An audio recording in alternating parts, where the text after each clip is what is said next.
Eu estou num dia muito reflexivo, mas eu não sei você, né? Mas quando vai chegando o fim de ano, você sempre fala: meu Deus, o que eu fiz desse ano? Que ano difícil, que ano bom. Cada um tem a sua história, mas o ponto é que a gente sempre pensa: ano que vem, o que eu vou fazer de diferente? Ano que vem, quais são as minhas metas? Já tem gente que desistiu de fazer dieta, que nunca dá certo, começar no dia 1 de janeiro. Mas o ponto é que eu e você geralmente estamos sempre reflexivos. Então eu tenho uma palavra que tem me desafiado há muito tempo, e eu quero dividir com vocês, para que vocês sejam confrontados pelo Senhor, assim como eu sou diariamente. Antes de começar, eu quero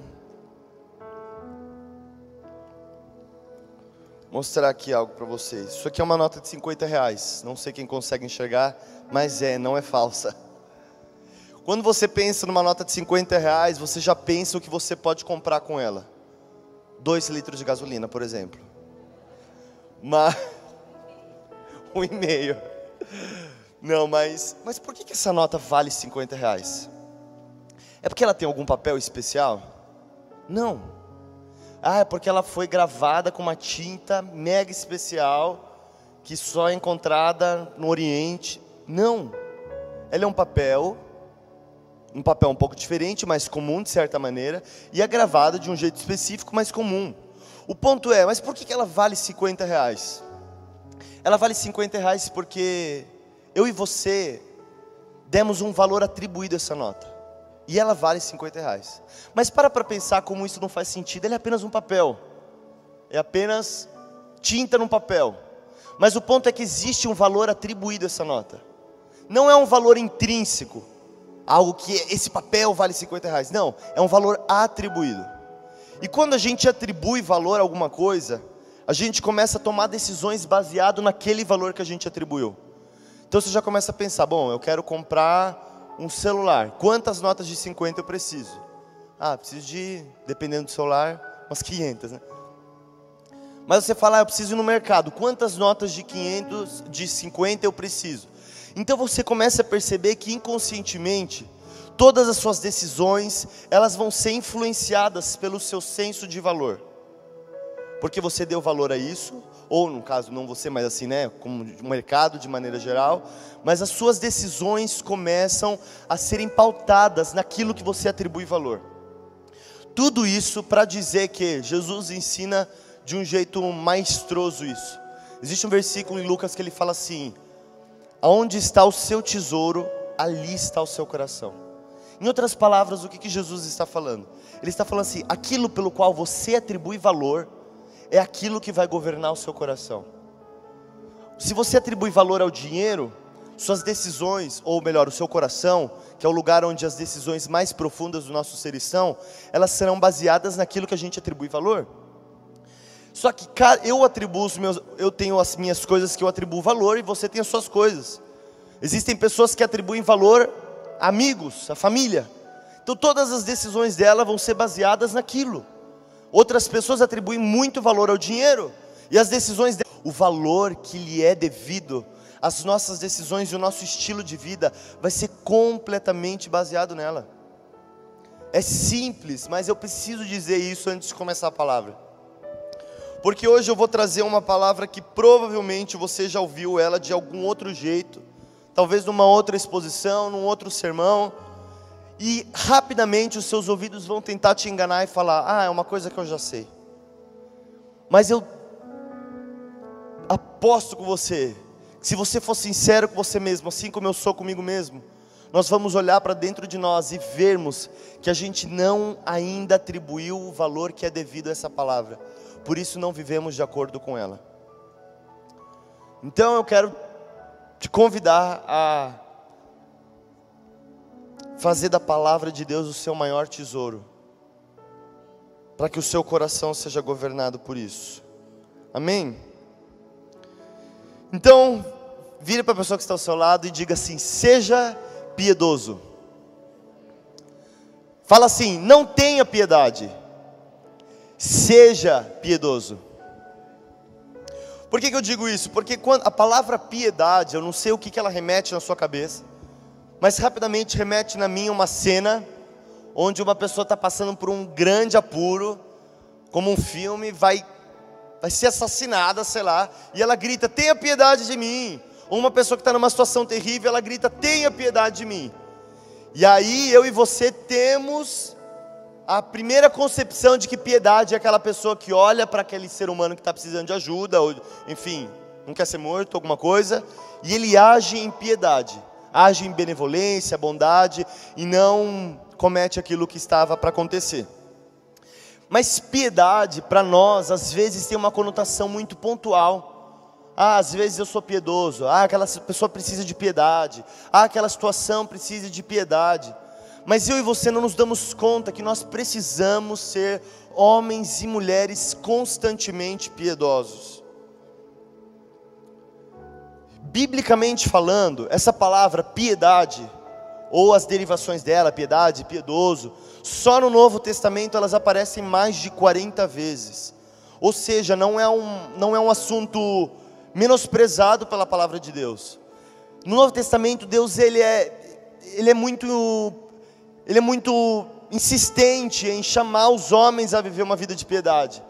Inclusive ele fala que aqueles que serão piedosos serão perseguidos, mas o ponto é que no Novo Testamento o Senhor está chamando constantemente os homens e mulheres a serem piedosos. Agora, o que de fato é piedade? O significado de piedade, ele se divide em dois.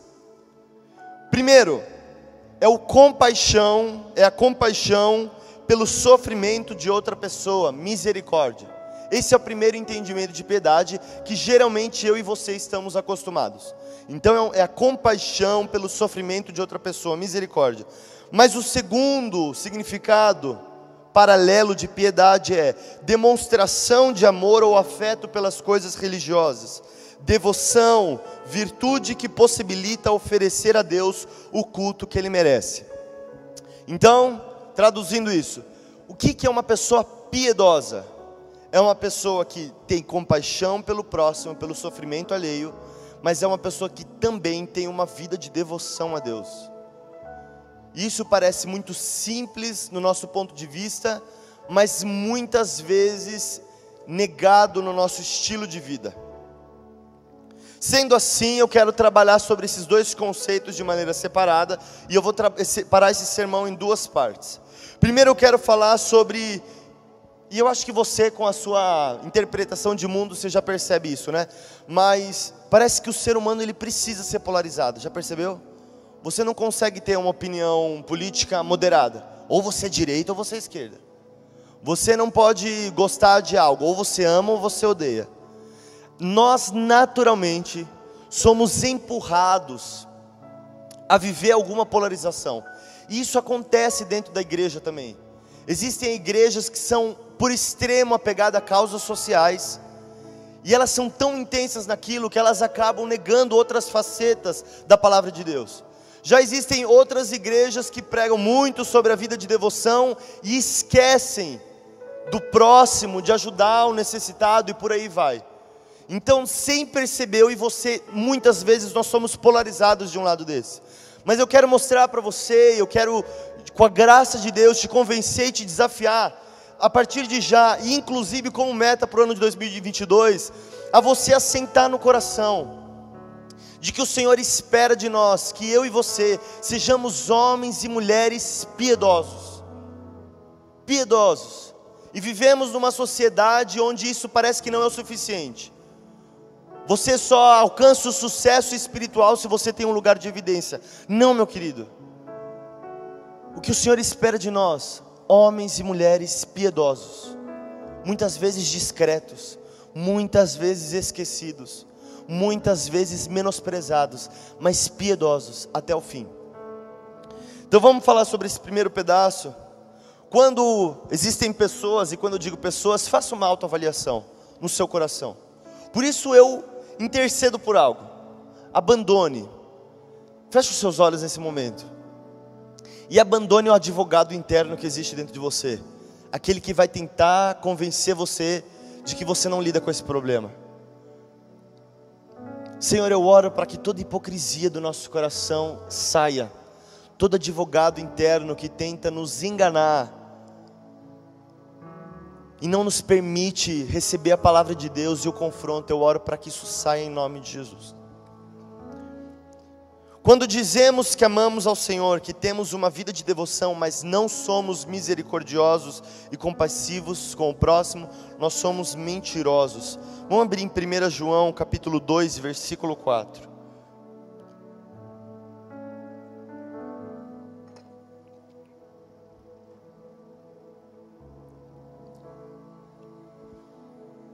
João capítulo 2, versículo 4. Pode ser a NVI se você tiver.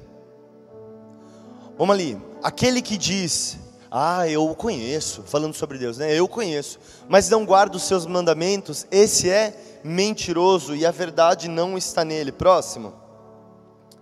Mas quem guarda a sua palavra, nele verdadeiramente tem sido aperfeiçoado o amor de Deus. Nisto sabemos que estamos nele. Próximo. Quem diz que permanece nele, esse também deve andar assim como ele andou. Vamos para 1 João capítulo 3, versículo 10. Olha aí, dessa forma, nisto são manifestos os filhos de Deus e os filhos... Olha que forte. Nisto são manifestos os filhos de Deus e os filhos do diabo. Todo aquele que não pratica justiça não procede de Deus, e o mesmo vale para aquele que não ama o seu irmão. Próximo. Porque a mensagem que vocês ouviram desde o princípio é essa, que nos amemos uns aos outros. Vamos pular agora para o versículo 13. Versículo 13. Irmãos, não se admirem se o mundo odeia vocês. Pode seguir, vamos seguindo. Nós sabemos que já passamos da morte para a vida, porque amamos os irmãos. Quem não ama, permanece na morte. Próximo. Todo aquele que odeia o seu irmão é assassino. E vocês sabem que todo assassino não tem a vida eterna permanente em si. Nisto conhecemos o amor, que Cristo deu a sua vida por nós, portanto também nós devemos dar a nossa vida pelos irmãos.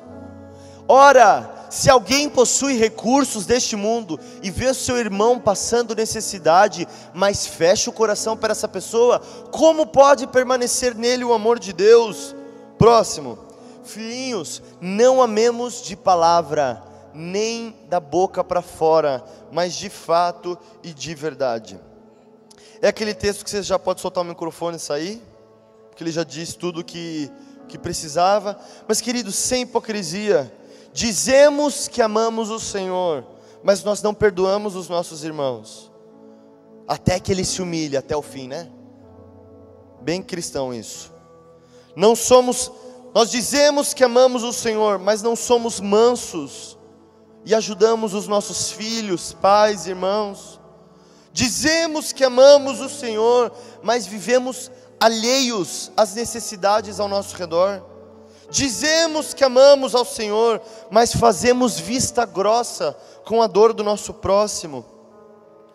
Quando falamos em amar ao próximo, existe também uma dualidade aí, porque eu já ouvi muitas vezes, e eu quero deixar isso bem claro: o nosso próximo é sim a nossa família, é sim os nossos amigos, é sim a comunidade em qual vivemos.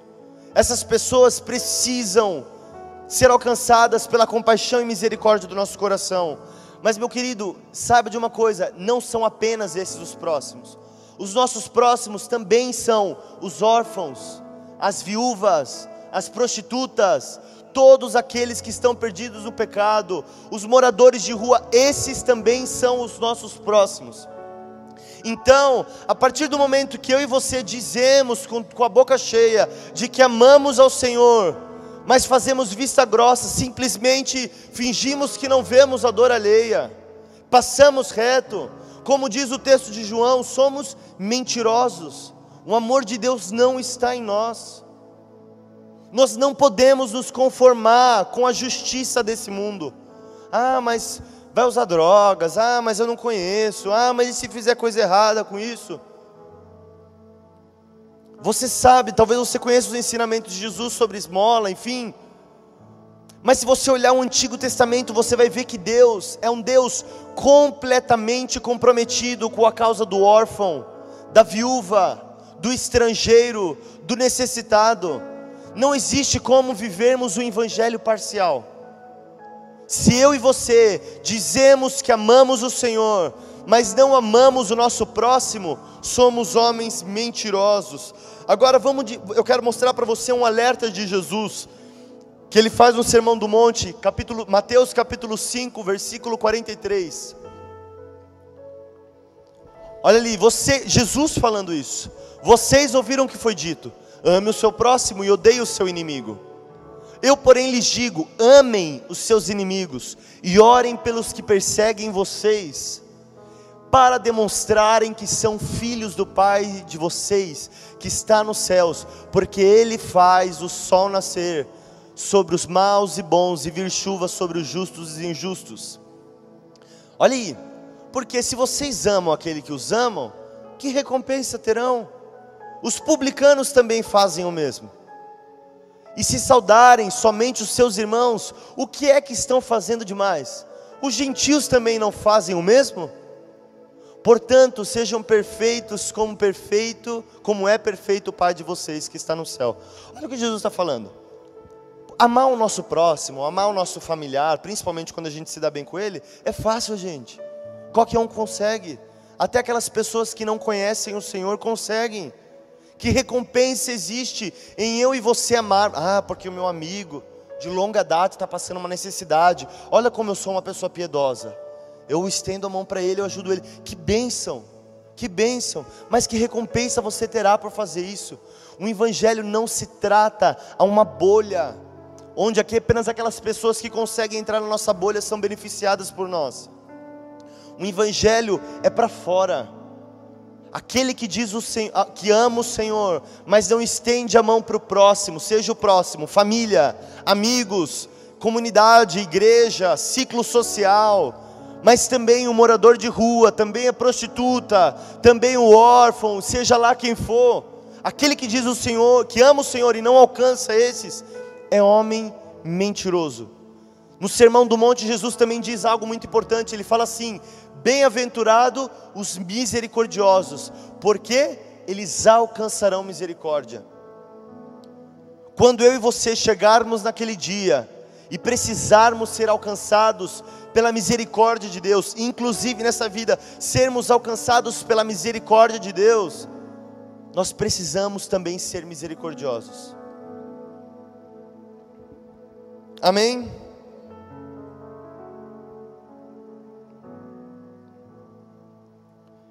Só que, sendo muito vulnerável, o Senhor tem falado muito comigo essa mensagem há muito tempo. E querido, sem hipocrisia, sem orgulho, eu tenho me esforçado para fazer. Mas existe uma barreira dentro de nós. Existe um advogado, como eu disse, dentro de nós, que fala para nós: não, mas você já fez o suficiente. Não, mas se você dividir o pão que está na sua mesa, vai faltar para os seus filhos. Eu não tenho filho ainda. Mas não, você já está sendo um bom cristão. Existem tantas barreiras dentro de nós. Existem pessoas que falam assim: ah, mas eu tenho muita vontade. Deus sabe que eu tenho vontade. Mas o que você está fazendo com essa vontade? Ah, não, mas é porque a igreja não ajuda, é porque fulano não coopera. Não. Vontade não é suficiente para fazer algo. Vontade é o começo de tudo. Mas eu e você precisamos nos mover em compaixão. Precisamos estender a misericórdia. Lembra que falamos no começo? O Espírito Santo sobre nós, para que sejamos testemunhas. Como o mundo conhecerá a respeito do Filho de Deus, se nós não formos como Ele? Se nós não formos misericordiosos como Ele, se nós não formos compassivos como Ele, se nós não aceitarmos na igreja as pessoas como elas vêm, sem preconceito, sem olhar dúbio. Querido, pense por um momento, pense no pior caso que você pode imaginar, a pior situação que um ser humano pode estar na vida. Uma pessoa que vive completamente iniquidade, uma pessoa que roubava, o pior cenário que você consegue imaginar. O que aconteceria se essa pessoa sentasse hoje do seu lado no culto? Será que você protegeria o seu celular se fosse um assaltante? Se fosse uma pessoa completamente iníqua, com as suas vestes de trapos, com roupa curta, o que você ia fazer? O que eu ia fazer?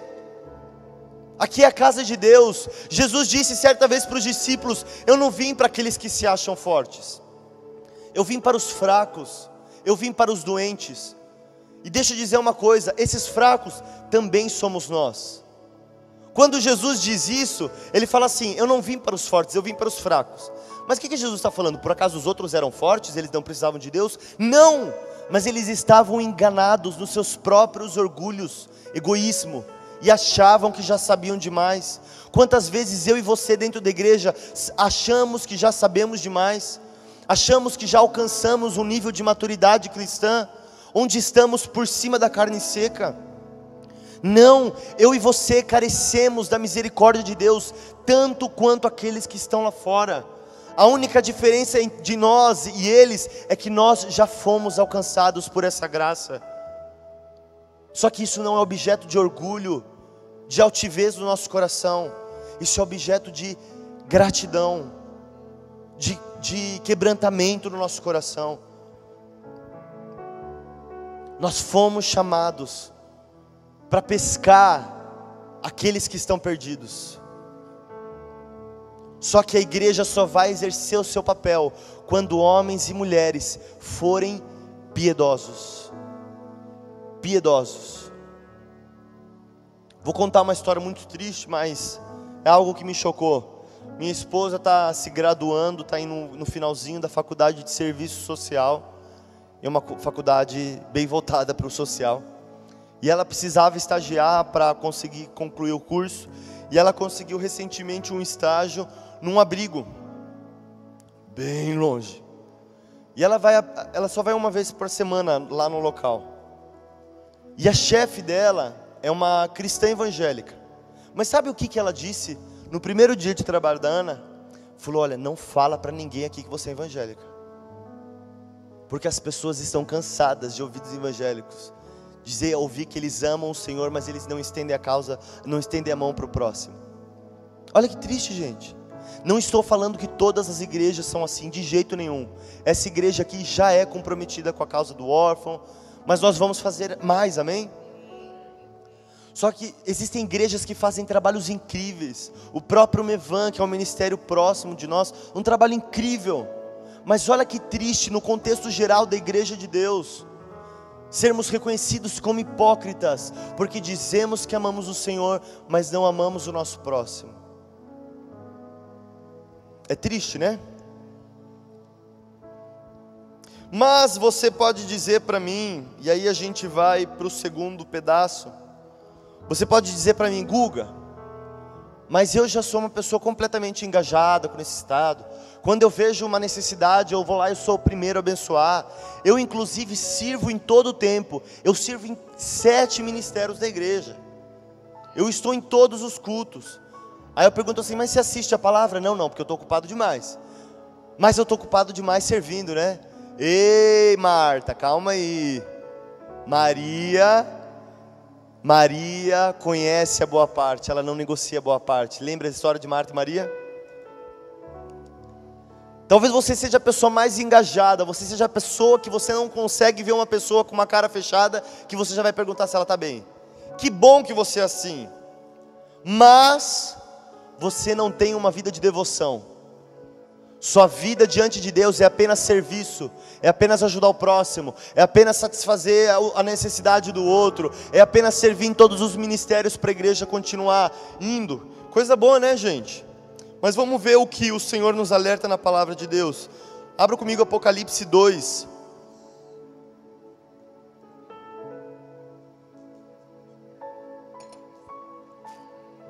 Apocalipse 2, versículo 2. Senhor diz assim, a igreja de Éfeso, e vamos entender agora como se o Senhor estivesse falando pessoalmente conosco, amém? Ele fala assim: eu conheço as obras que você realiza, tanto o seu esforço como a sua perseverança. Sei que você não pode suportar os maus, e que pôs à prova os que se declaram apóstolos e não são, e descobriu que são mentirosos. Próximo. Você tem perseverança e suportou provas por causa do meu nome sem esmorecer. Um minutinho só. Eu quero que você saiba que a igreja nesse momento está passando por um período de grande perseguição.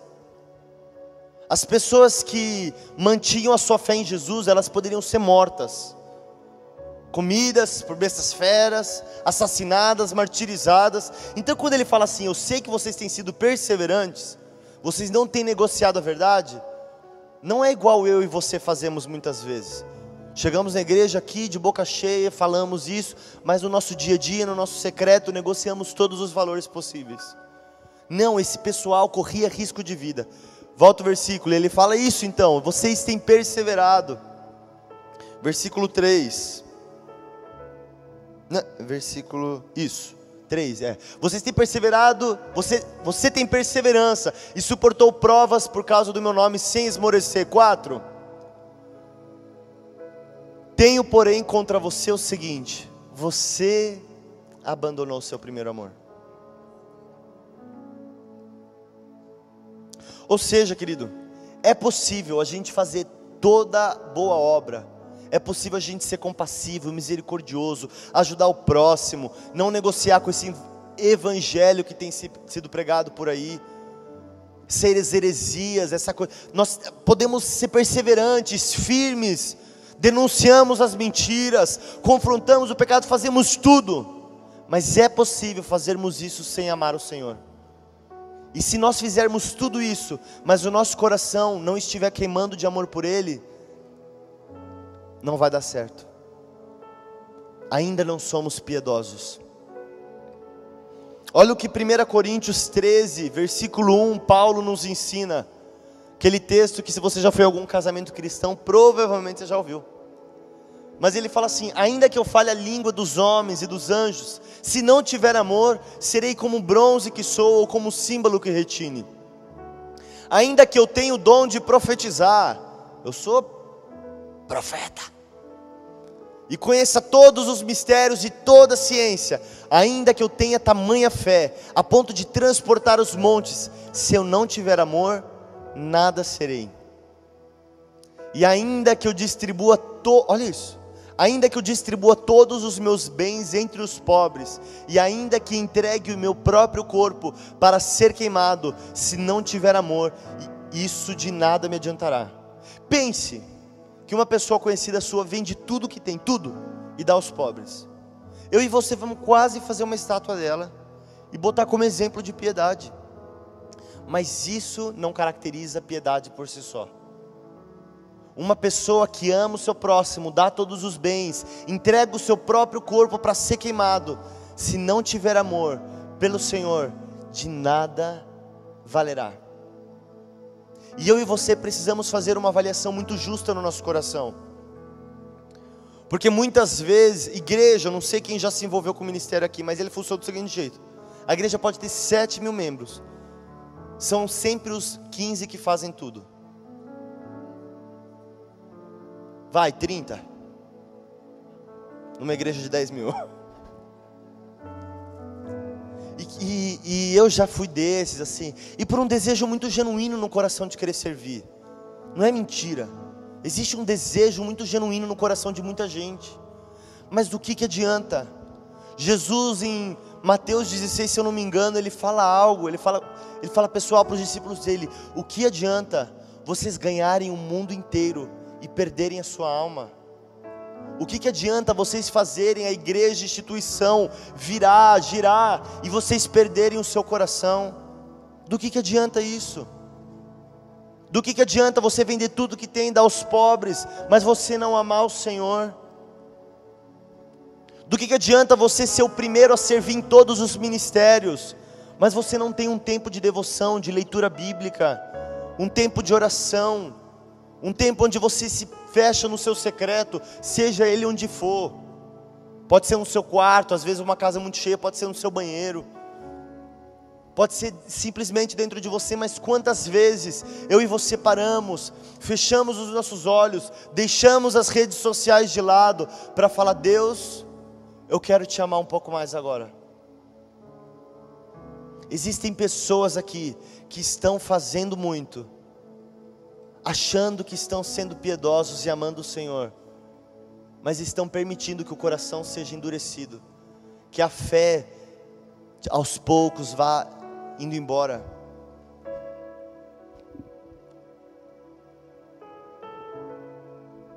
Algumas causas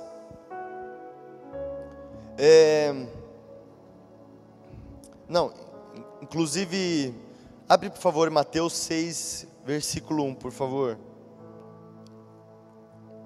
Inclusive Jesus, ele faz um alerta aqui,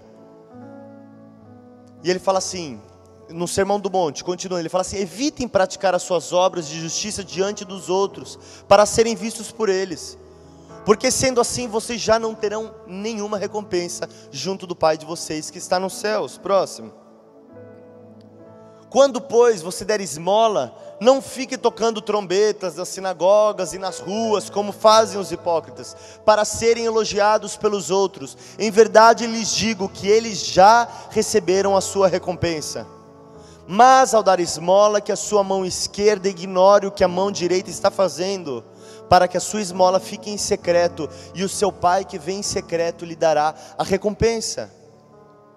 Muitas vezes, quando fazemos muitas coisas, seja para o próximo, para o necessitado, ou seja dentro da igreja, por mais que exista uma causa genuína no nosso coração, existe também um desejo de ser reconhecido pelos homens. E se fazemos isso porque precisamos ser reconhecidos pelos homens, a nossa recompensa já foi recebida. Já ouvi muita gente falando: porque eu abri mão de muita coisa para seguir o Senhor, porque eu abri mão disso, porque eu abri mão daquilo, olha quanto eu faço para Deus, olha quantas vezes eu estou aqui na igreja, estou cansado, irmãos. Mas às vezes o discurso ele está corrompido por um desejo de ser reconhecido pelos homens. Mas Jesus está alertando, ele falou: quando você fizer alguma coisa com a sua mão direita, que a mão esquerda não saiba. Se você trabalha na igreja, se você serve aqui, se você serve numa causa fora, se você cuida dos órfãos, faça isso no seu secreto. Mas Jesus, ele também disse, ele fala assim, ele fala: a candeia, ou seja, aquilo que carrega luz, não fica escondido debaixo da mesa. Alguma hora ele vai pegar você e vai colocar num lugar de evidência. Mas por quê? Para que eu e você sejamos testemunhas, não para que eu e você sejamos ídolos dos outros. Muitas vezes eu e você fazemos porque queremos ser ídolos, achando que o exemplo de Jesus não é suficiente para a igreja. A igreja precisa do meu exemplo de piedade. Não, se fazemos o que fazemos, mas não amamos o Senhor, o nosso coração está corrompido pelo orgulho. E eu falo isso no sentido não de fazer com que você abandone todas as coisas, pelo amor de Deus, vocês 30 que têm trabalhado nessa igreja, não saia, mas alinhe o seu coração, lute pela sua vida de devoção diante de Deus. Se você não está tendo tempo para estudar a palavra de Deus, para orar, para sentar no culto e receber a palavra, para tudo que você está fazendo. Mas aí o ministério vai ficar desfalcado, mas pelo menos o seu coração vai estar guardado. E você que não está fazendo, hashtag fica a dica.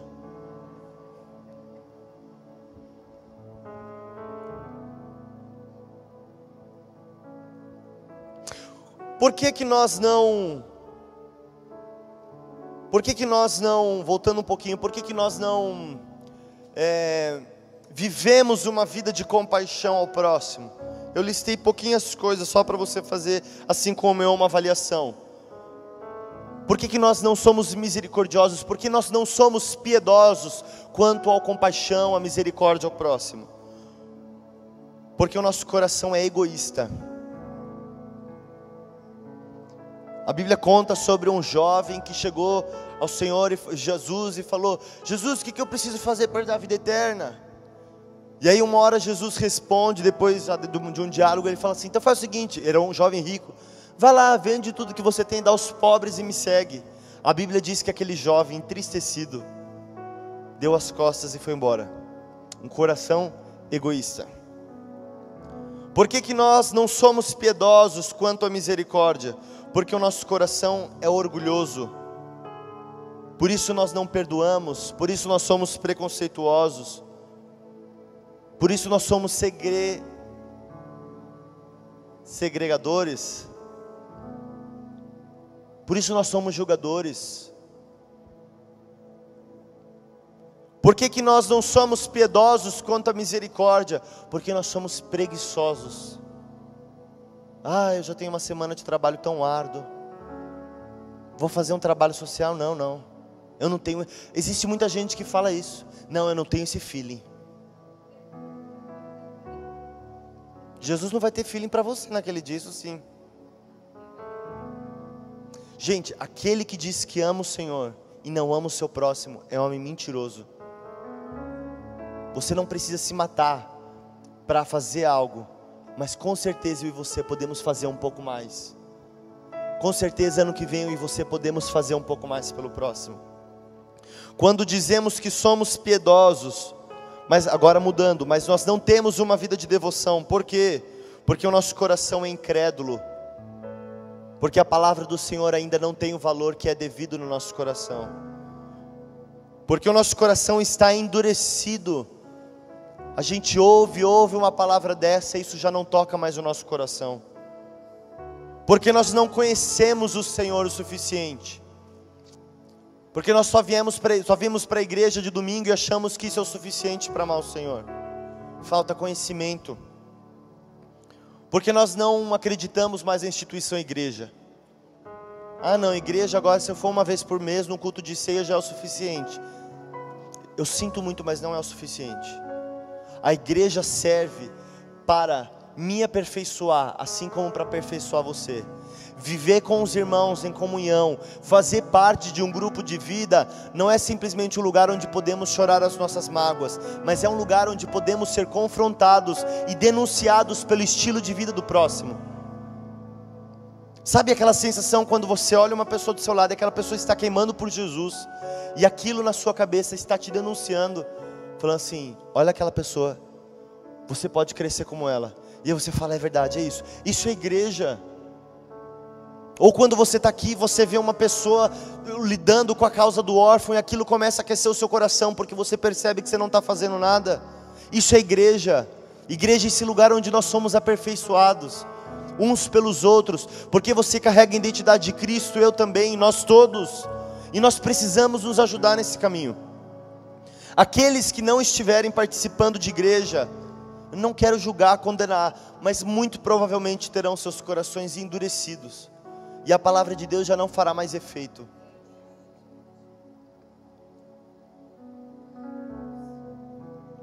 E o que nos falta também, por isso não somos piedosos quanto à devoção, é uma falta de paixão pelo Senhor.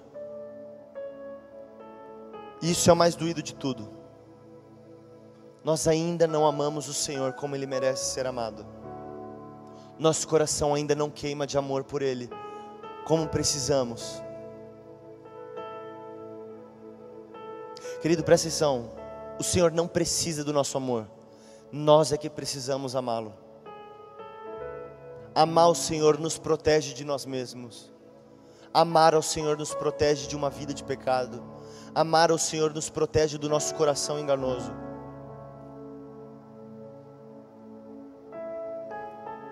Vamos abrir para acabar em Marcos 12.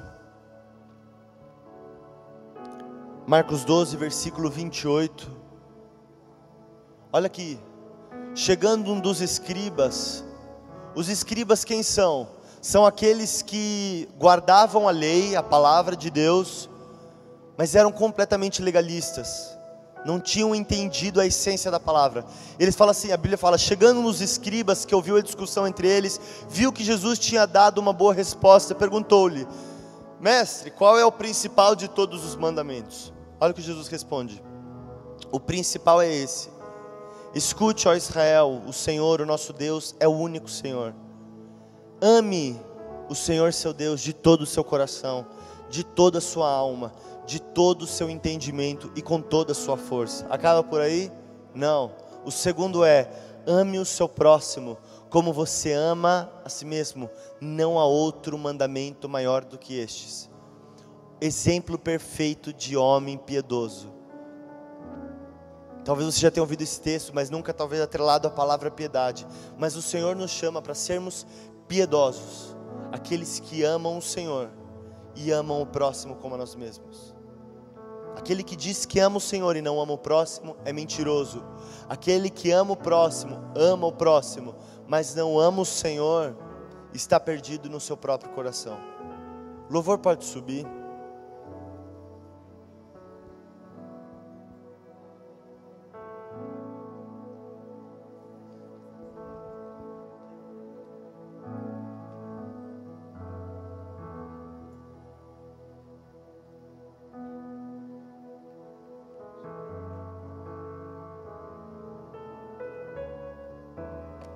A Bíblia conta que Jesus era o homem mais piedoso que existia. Ele ia, pregava para as multidões, alimentava elas, cuidava, curava os enfermos, e então ele se retirava para falar com o Pai. Aí ele voltava, curava, levantava, ensinava, voltava para o secreto e falava com o Pai. Até um dia que ele foi falar com o Pai no seu secreto, e depois ele foi para a cruz e de uma vez por todas foi o sacrifício perfeito.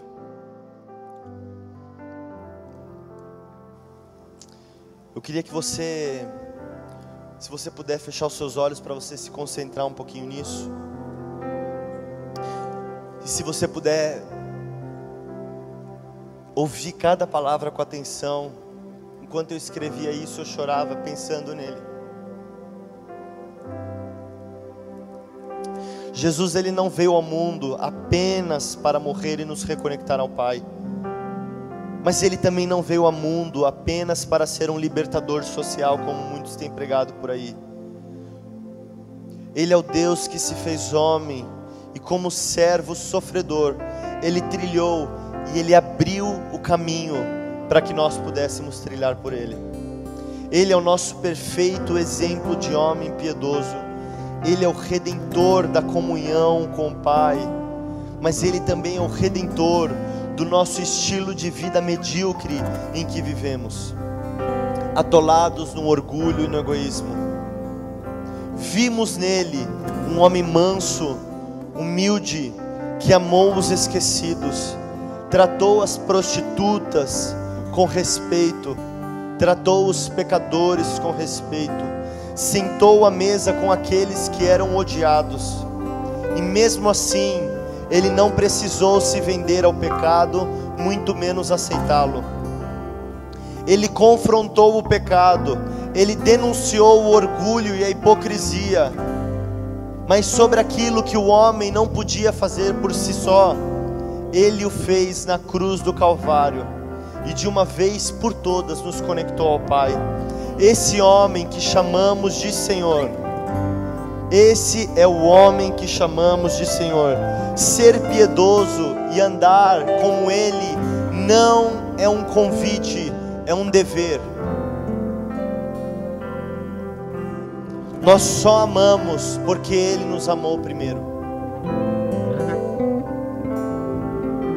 Por isso, querido, com muita graça do Espírito Santo, eu peço para que o Espírito Santo toque o coração de cada um nessa noite. E como eu disse no começo, que todo advogado interno caia do nosso coração, sem hipocrisia. Faça uma autoanálise dentro de você, o quanto eu e você temos sido piedosos. Talvez você é uma excelente pessoa num desses lados, mas você percebe que o outro lado não está tão legal assim. O fato de você ser bom numa vida de compaixão não te livra do fato de você ter que amar o Senhor. Do mesmo jeito que o fato de você achar que ama o Senhor não te livra de uma vida de compaixão. A igreja nesse tempo precisa se posicionar.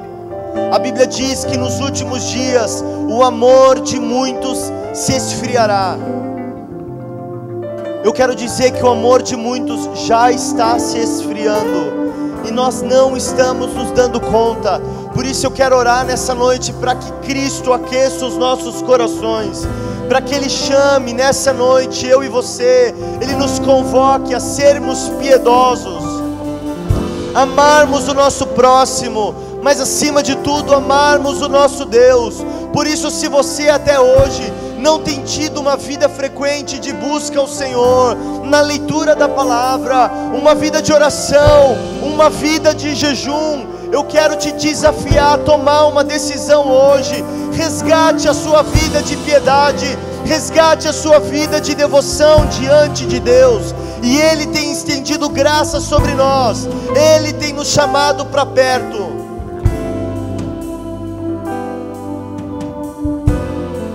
Você poderia se colocar de pé?